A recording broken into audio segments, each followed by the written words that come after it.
내가 진짜로 잃은 게 돈인지 아니면 믿음인지 그 답을 아는 사람이 바로 옆에서 조용히 미소 짓고 있더라고요. 그날의 공기는 설명하기 애매했는데요. 강세리는 스스로 마음을 다잡으려고 여러 번 숨을 고르면서도 계속 손끝이 떨렸습니다. 황기찬에게서 오늘 말로 끝내지 맙시다라는 연락이 먼저 왔고 캐서린은 답장을 미루다가 짧게 한 문장을 보냈습니다. 언니, 오늘은 내가 먼저 말하지 않을게.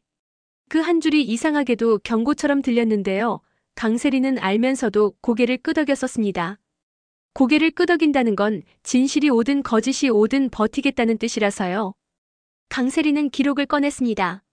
AW 컨설팅의 입출금 내역 복사본, H&K 컴퍼니, 하청 전표, 가짜 수표 스탬프와 같은 모양의 인장 이미지, 그리고 애나 왕 대리인이 건넸던 이상한 계약 보충 조항.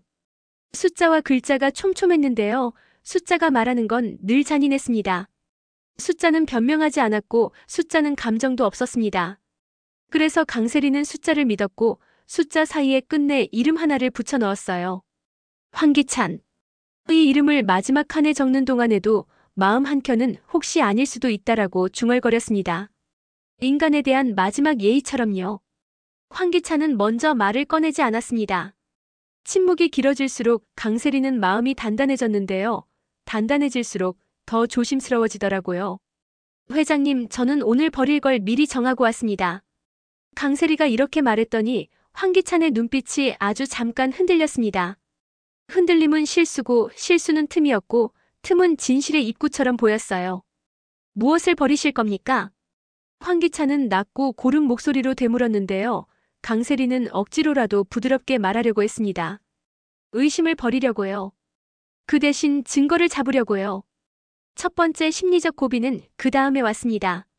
캐서린이 늦게 도착했는데요. 문턱을 넘기 전부터 기운이 달랐습니다. 눈 아래 피곤이 내려앉아 있었고 휴대폰을 손에서 한 번도 놓지 않았어요. 언니, 내가 말해도 돼? 캐서린이 묻자 강세리는 숨을 들이마셨습니다. 캐서린은 발음 하나도 흐트러뜨리지 않고 말했어요. AW 컨설팅, 이름만 애나 왕이에요. 실소유는 회장님 쪽이에요. H&K 컴퍼니랑 내부 코드 맞물리게 제 세컨드 계좌를 강세리로 둔갑시켜서 돈 돌렸고요. 난 일부만 알았는데요. 처음엔 나도 당한 줄 알았어요. 강세리는 그 말을 듣는 순간 심장이 움찔했는데요. 움찔하는 것과 무너지는 건 다르다고 자신에게 계속 말해줬습니다. 캐서린, 내가 언제부터 알았는지 그것부터 말해. 강세리가 단단하게 묻자 캐서린은 입술을 물더니 짧게 고개를 끄덕였어요. 중간이요. 완전 초반도 아니고 완전 막판도 아니고. 언니, 미워해도 돼요. 그 순간 강세리는 자신이 오늘 무엇을 버릴지 조금 더 분명해졌습니다. 혈육처럼 믿었던 환상, 가족 같은 이름의 안심. 그걸 버리기로요. 황기찬은 그때도 침묵을 지켰는데요. 침묵은 때로 말보다 더 큰 소리였고 그 큰 소리는 사람의 중심을 노리더라고요. 강세리는 침묵을 기다려주지 않기로 했습니다. 회장님, 숫자대로 말해요. 강세리는 H&K 내부 코드와 AW 컨설팅의 지급 승인 시간을 맞댄 표를 펼쳐 보였습니다. 표가 말하는 건 간단했어요. 하청 대금이 컨설팅 비용으로 전환되고 컨설팅이 작품 보증 근거로 다시 올라갔다가 그 보증이 집 계약의 자금 출처로 둔갑하는 흐름. 흐름의 고리는 세 군데였고 그 고리마다 같은 이니셜이 하나씩 찍혀 있었어요. KJ. 강세리는 그 이니셜을 보고도 이름을 부르지 않았습니다. 대신 숫자를 다시 가리켰어요. 이 시간대에 제 통장에서 빠져나간 강세리의 돈, 이 강세리는 제가 아니었고요. 그 계정의 연락처는 제 주소와 한 글자만 다르게 만들어졌습니다. 누군가 아주 오래, 아주 가까이서 제 생활을 훑지 않으면 못 만드는 설정이죠. 두 번째 심리적 클라이맥스는 지호와 지우가 동시에 문을 연 순간에 찾아왔습니다. 아이들이 문 밖에서 뛰어다니지 않기로 한 약속을 알면서도 오늘만큼은 지켜지지 않았어요. 지호는 강세리를 보고 잠깐 멈칫했고 지우는 강세리 앞에 서서 조용히 고개를 숙였어요. 엄마, 괜찮아요? 지우의 목소리가 유난히 작았는데요. 강세리는 작게 웃어 보였습니다. 괜찮아, 오늘은 괜찮아져야 하는 날이니까. 그 대답은 약속이자 명령처럼 들렸고 아이들 앞에서 흔들리지 않겠다는 의지가 목소리에 붙었어요. 황기찬은 그때도 표정을 바꾸지 않았고 캐서린은 아이들을 보자마자 시선을 바닥으로 떨궜습니다. 세 번째 고비는 변호사에게서 온 메시지 한 줄이었는데요. 가처분 추가 인용, 상대방 계좌 동결 일부 승인. 강세리의 손끝이 잠깐 미세하게 떨렸습니다. 동결이라는 단어는 언젠가 자신에게도 올 줄 알았는데 오늘은 상대에게 먼저 갔어요. 그 사실만으로도 심장이 평형을 되찾는 듯 했는데요. 평형 감각은 오래가지 않았습니다. 황기찬이 마침내 입을 열었거든요. 강세리 씨, 세상에 완벽한 선도 완벽한 악도 없습니다. 돈은 흘러야 하고 흘리는 과정에서 이름 하나쯤 빌릴 수도 있습니다. 다만 그 이름이 지켜야 할 것이 무엇인지 그걸 아는 사람이 손에 키를 쥐는 거죠. 말은 너무 차분해서 오히려 잔혹했는데요.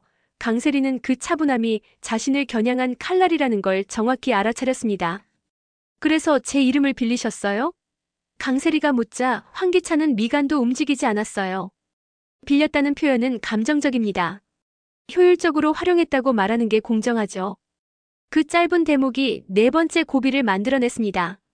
분노가 올라가면 사람이 더 멀리 보기도 하는데요. 강세리는 그날 처음으로 아주 멀리까지 봤습니다. 애나 왕이라는 가상의 방패, AW 컨설팅이라는 중간 장치, KJ라는 이니셜로 묶인 고리, HNK라는 거대한 그늘, 그리고 자기 이름을 조금씩 잘라 옮겨 붙인 이상한 서류대. 퍼즐은 이미 완성된 그림처럼 반짝였는데요. 마지막 한 조각이 여전히 비어 있었습니다. 그 조각은 왜였어요? 회장님은 왜 여기까지 했을까? 돈만으로는 설명되지 않는 개인적인 이유 하나. 강세리가 외를 뱉으려던 찰나 캐서린이 먼저 내뱉었습니다. 회장님, 저를 선택지에 올려놓으신 이유가 있죠. 제게도 빚이 있었고 제게도 약점이 있었으니까요. 그런데요, 그 약점을 만든 것도 회장님 쪽이었어요. 처음부터는 아니었지만 중간쯤부터요. 캐서린의 고백은 칼처럼 간단했는데요. 간단할수록 피가 많이 났습니다. 그 다음은 강세리의 차례였는데요. 강세리는 아이들 앞에서 최대한 평온하게 말을 꺼냈습니다. 지우. 오늘 엄마가 긴 말을 하지만 중요한 얘기 하나만 기억하면 됩니다. 이름은 빌려주지 않는 거예요. 이름은 지키는 거고 이름은 우리예요. 지호는 그러면 엄마 이름은 엄마가 지켜요? 라고 되물었고 지호는 고개만 크게 끄덕였어요. 그 단순하고 선명한 합의가 강세리의 중심을 다시 세웠습니다. 그리고 마침내 강세리는 결정을 말했어요. 회장님, 저는 합의하지 않을 겁니다. 오늘부로 모든 걸 공개하겠습니다. 숫자와 시간, 도장과 스탬프, 이름과 계좌. 다 내놓을게요. 다만 아이들 이름은 단 한 번도 허락하지 않겠습니다. 다섯 번째 심리적 클라이맥스는 예상 밖에서 왔습니다. 변호사에게서 두 번째 메시지가 왔는데요. 새로운 추적 결과. AW 컨설팅의 자금 일부가 제3자로 흘렀고 그 제3자의 초기 등록 명의가 바뀌었습니다. 최신 명의는 캐서린이 아닙니다. 문장을 몇 번이나 다시 읽었어요. 캐서린이 아니라고요? 그러면 누구지요? 강세리의 심장이 이번엔 다른 의미로 흔들렸습니다. 흔들리는 와중에도 머리는 차갑게 다시 계산을 시작했어요. 초기 등록 명의가 바뀌었다면 중간에 누가 키를 가져갔다는 뜻이었고 그 키가 바뀐 시점이 바로 최근의 동결 신청 직전이라는 의미였거든요. 누군가가 서둘러 그림을 갈아 끼고 있다는 신호였어요. 그 누군가는 자신을 드러내지 않는 프로였고 황기찬의 그림자이거나 황기찬조차 모르는 더 큰 그림자일 수도 있었습니다. 황기찬은 그 메시지를 알아듣지 못한 척했는데요. 눈동자의 미세한 흔들림이 진실을 밀고 나왔습니다. 세리 씨, 선택은 늘 필요합니다. 아이들을 위해서라도.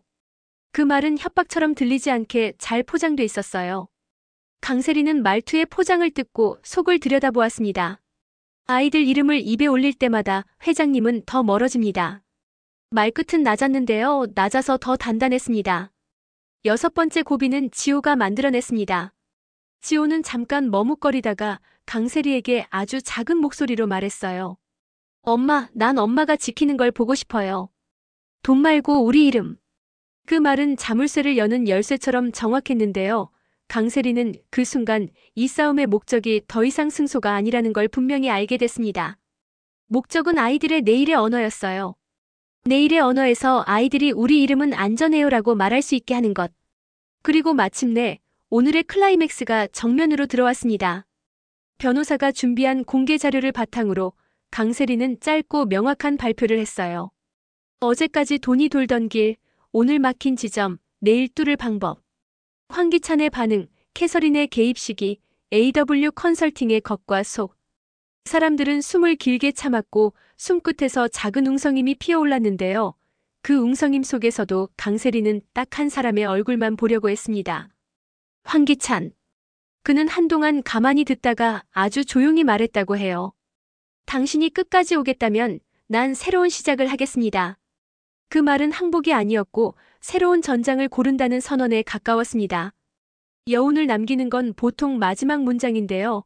오늘은 마지막 문장에 앞서 작은 균열 하나가 더 생겼습니다. 제3자의 계좌명의 변동 기록을 추적하던 변호사가 이름의 일부만 보낸 거예요. 체인징 홀더장. .1.2.3. 성씨의 한 글자만 보였고 그 뒤는 깨진 파일처럼 흩어졌습니다. 장. 강세리는 그 한 글자를 보고 오래전에 스쳐 지나간 이름들을 떠올렸습니다. 장은 흔하니까 더 어렵고 흔하니까 더 위험했어요. 누군가가 의도적으로 흔한 성씨 뒤에 숨어 있다는 예감이 들었습니다. 그때 캐서린이 조심스럽게 덧붙였어요. 언니, 제3자가 만약 우리도 아는 사람이라면요. 질문은 끝을 내지 않았고 질문이 끝나지 않았기 때문에 상상은 끝없이 늘어났습니다. 강세리는 캐서린을 바라봤고 황기찬은 두 사람을 번갈아 봤습니다. 긴장감이 한 번 더 살아났는데요. 이 긴장감은 고통이 아니라 방향처럼 느껴졌어요. 방향은 사람을 움직이게 하니까요. 강세리는 마지막으로 스스로에게 말해줬습니다. 오늘은 이만큼. 오늘은 여기까지. 다 드러내지 않는 것도 용기라고, 다 미루지 않는 것도 용기라고요. 그래서 강세리는 발표를 멈추고 노트를 덮었습니다. 모두가 더 들을 준비를 했는데 강세리는 일부러 멈췄어요. 멈춰야 다음이 생기니까요. 계속은 내일 말씀드릴게요.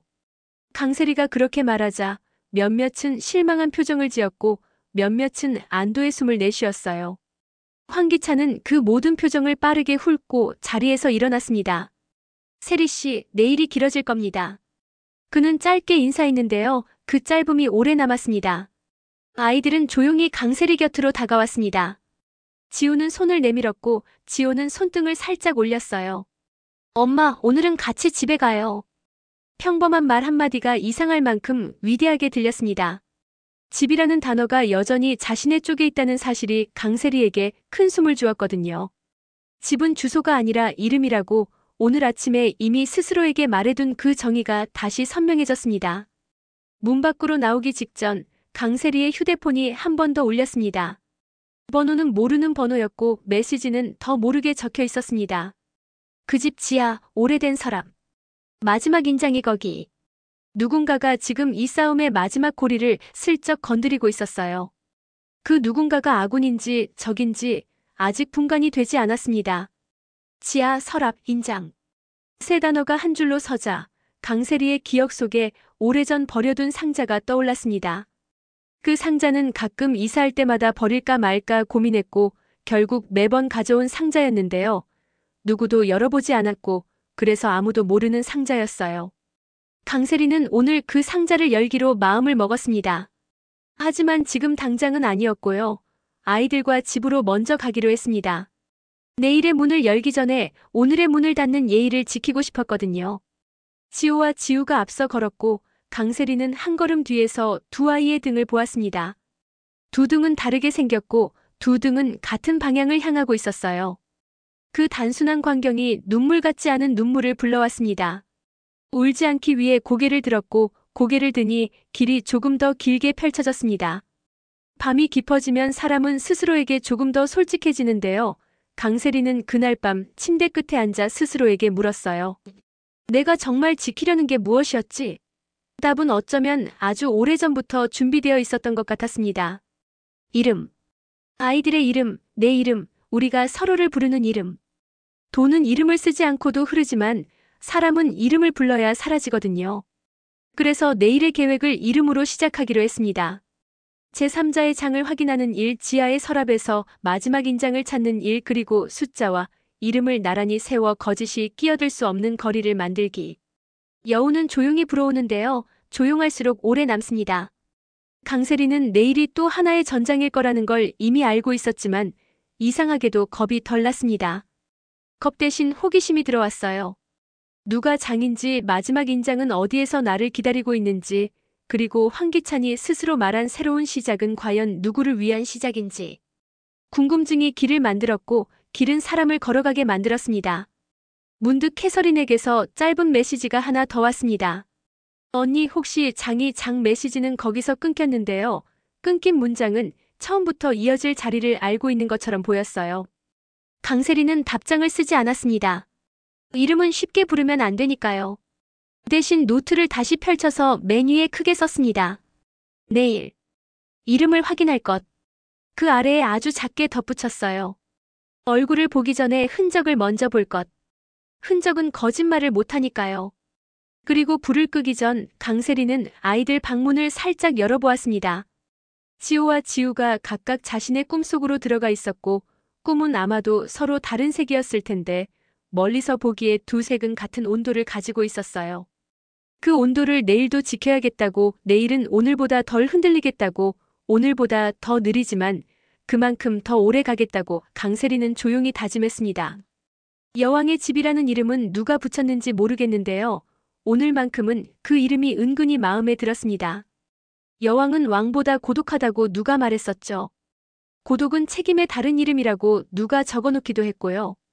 강세리는 그 말들을 떠올리다가 작게 웃었습니다. 고독이든 책임이든 내일의 문을 여는 손잡이는 결국 내 이름이라는 사실 하나만 분명했거든요. 그래서 내일 강세리는 자신의 이름을 먼저 부르고 문을 열 생각이었습니다. 그리고 그 문 뒤에서 기다리는 장과 마지막 인장을 차분히 맞아줄 생각이었고요. 그게 끝인지 또 다른 시작인지 오늘은 굳이 정하지 않기로 했습니다. 여운이란 건 이렇게 남의 어깨에 손을 얹듯 가만히 남아있는 게 예의니까요.